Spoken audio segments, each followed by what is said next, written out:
I hope সবাই ভালো আছেন, সুস্থ আছেন। আলহামদুলিল্লাহ আমরাও সবাই ভালো আছি, সুস্থ আছি। নতুন আরেকটা ভ্লগ নিয়ে চলে এলাম। গত কয়েকদিন ধরে আসলে এত বৃষ্টি হচ্ছিল, ভালোই লাগছিল, ওয়েদারটা একদম ঠান্ডা ঠান্ডা। আর এই সুযোগে আমিও আমার কিছু ডিপ ক্লিনিংয়ের কাজ সেরে নিয়েছি।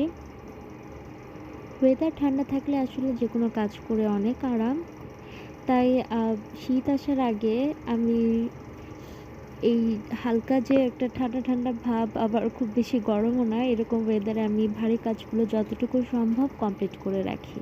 নয়তো বেশি শীত পড়ে গেলে তখন কিন্তু কোনো কাজ আসলে হাতে নিতে ইচ্ছে করে না, আর ঠান্ডার মধ্যে কাজ বেশি করাও যায় না, মনে হয় চুপ করে গুটিসুটি হয়ে বসে থাকে। তো এই সময়টা সেপ্টেম্বর অক্টোবর আমি সবসময় এর জন্য একটু একটু করে আমার সবগুলো ভারী কাজ কমপ্লিট করে নেই। আজকে কিচেনের কিছু কাজ আমি কমপ্লিট করেছি।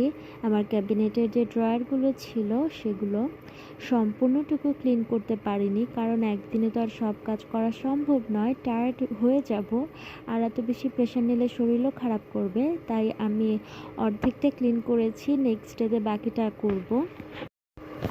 আমি এভাবেই আসলে একটু একটু করে কাজগুলো কমপ্লিট করি প্রত্যেক বছরই, তাই দেখা যায় আমার আর বেশি প্রেশার পড়ে না।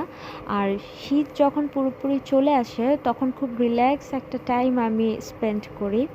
লাস্ট আবার দেখা যায় যে হ্যাপি নিউ ইয়ারের আগে তখন লাস্ট মানে আরেকটা ক্লিনিংয়ের কাজ করে ফেলি।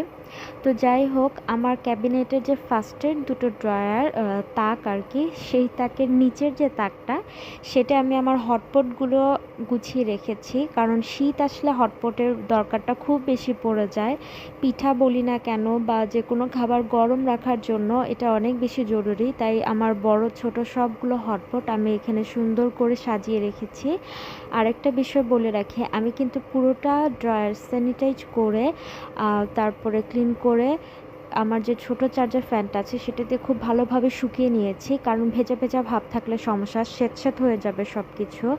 আর যে উপরের তাকটা আসলে ক্লিন করার পর অনেক জায়গা ফাঁকা হয়েছে। তো এখানে আমার ডেইলি ইউজের যে হাঁড়ি পাতিলগুলো আছে সেগুলো আমি এখানে আর কি গুছিয়ে রাখবো। বাহিরে আগে রাখতাম, কারণ ভিতরে আসলে অনেক গ্যাদার হয়ে গিয়েছিল, জায়গা ছিল না সেজন্য, বাট এখন ক্লিনিংয়ের পরে অনেক স্পেস বের হয়েছে। তো এইভাবে আমি একটু একটু করে বাকিগুলো কমপ্লিট করব। সব এত ডিটেলসে তো আসলে দেখাতে গেলে লম্বা সময় চলে যাবে, তাই একটু একটু করেই শেয়ার করলাম। আশা করছি আমার এই ছোট ছোট কাজগুলো আপনাদের ইন্সপায়ার্ড করবে বা কোনো না কোনো উপকারে আসবে। শীত আসার আগে আপনারাও আমার মতো এইভাবে একটু একটু করে ক্লিনিংয়ের কাজ স্টার্ট করে নেবেন, এই আর কি।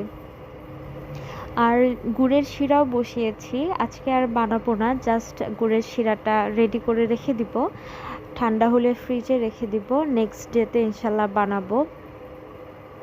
আজকে জাস্ট প্রিপেয়ার করে রাখলাম। আর এই যে আমার দুষ্টু সোনা, সে এটা গুছিয়ে 5 মিনিটও হয়নি, সে এখানে দুষ্টু দুষ্টু শুরু করেছে। আসলে ও মানে এটা তো সবসময় তো পরোটা বা রুটি এগুলো ভেজে খাওয়া হয়, তো ও পরোটা খেতে চাচ্ছিল। এটা তো আর বলতে পারছে না, নিজেই বের করে সে চুলার কাছে নিয়ে যায়, সে এটা রান্না করবে।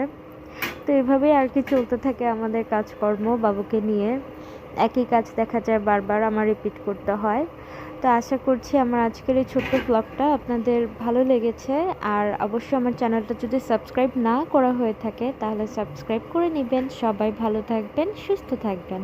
আল্লাহ হাফেজ।